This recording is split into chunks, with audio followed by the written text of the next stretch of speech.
I have been watching Phineas and Ferb ever since High School Musical 2 came out. I love this show and watch it all of the time, but there was a certain point in high school specifically where you could mention a random moment from Phineas and Ferb and my eyes would roll back and I would start remembering the entirety of the episode. I don't know if that's impressive or just sad, but it's the truth. Now, this is a very formulaic show. You know, the kind of show that has basically the same plot points in each episode. The only difference is context, I guess. Phineas and Ferb's formula is Phineas and Ferb creating something really new and unique. Candace is going to call mom, and when she does, they're totally gonna get busted. Perry gets trapped at where Doofenshmirtz will tell a hilariously tragic backstory, like my dating life, all as a means to reveal some new evil innator he's made to rule the tri-state area. Phineas and Ferb have comedic hijinks with their new invention, all while Candace tries to bust them. But Perry escapes the trap, beats up Doofenshmirtz, blows up the evil innator, but not before the evil innator causes the disappearance of Phineas and Ferb's cool new invention, leaving Candace to bring their mom to see Phineas and Ferb being dudes. It's your Power Rangers, Cyber Chase, Magic School Bus gimmick. I hate this gimmick. I hate when a story feels too predictable, like I'm being talked down to in a weird sort of way. It leaves me waiting for the story to actually do something that progresses the plot. I think this is why I hate fake out deaths in stories so much. Like, we all know that character is going to come back in the next episode, so what's the point of following each character as they get really sad about it when all of that's going to be completely undone? So why do I like Phineas and Ferb so much? Or for that matter, any other show that uses its formula well? Well, I think Phineas and Ferb uses its formula in a way that keeps it fresh, unique, and therefore nobody gets tired of it.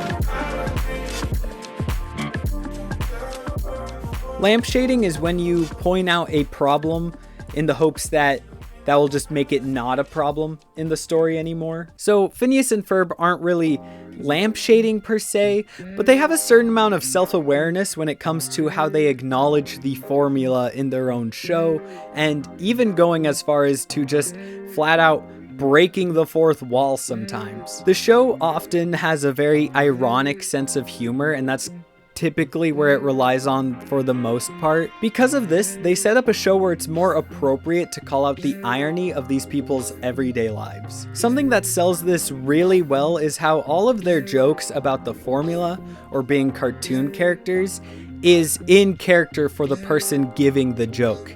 I'm telling you, I'm dry, Perry the Platypus, dry, and the summer just keeps going on and on. It feels like it's been going on for like 4 years.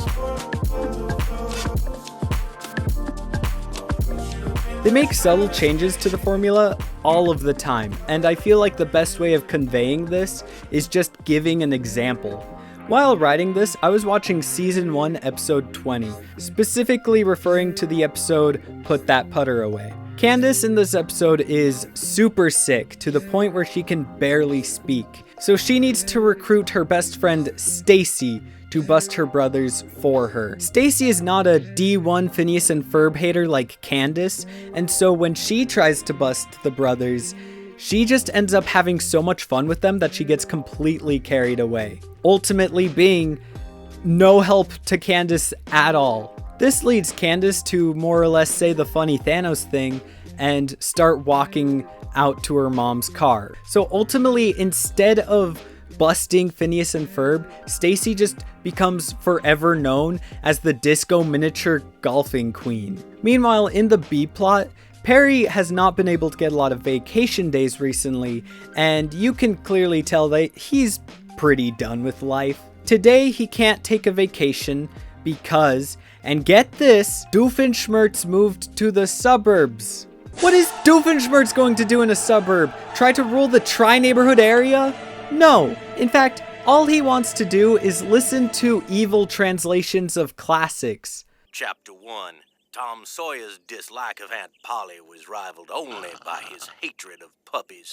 I wonder what he thought of the Netflix Avatar adaptation. So when Perry shows up, He just offers to let him hang. But then he gets so annoyed with his next door neighbor that he makes a evil plan on the spot.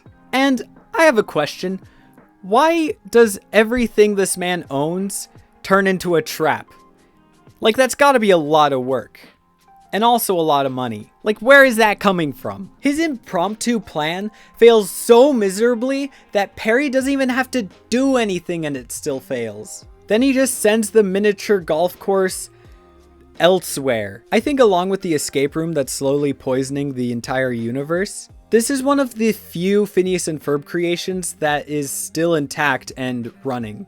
Also, this is a clever use of a reoccurring gag or callback in the show. Someone should really make a video on how callbacks work.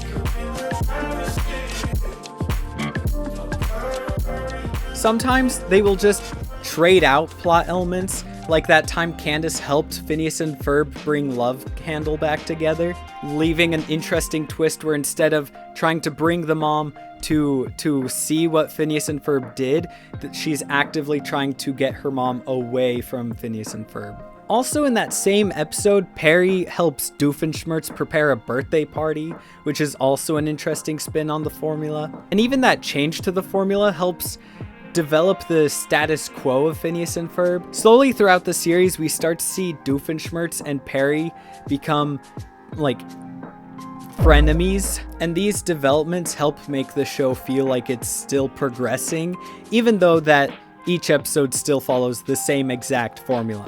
But sometimes they abandon the formula almost entirely, like the episode where Phineas and Ferb actually get busted and sent to military school.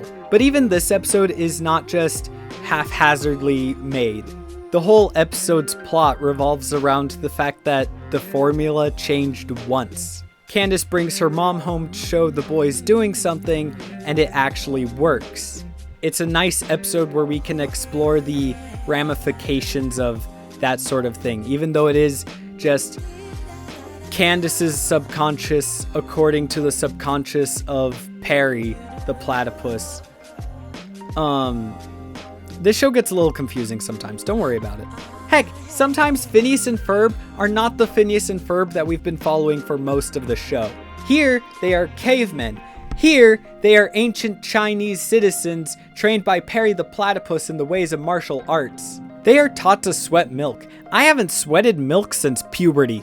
This show is absolutely insane. Not just in how the creative minds within the show build new gadgets, new inventions, but also within the writer's room in how they are able to shake up the formula so well to where it never gets tired. So, that's my video. Goodbye.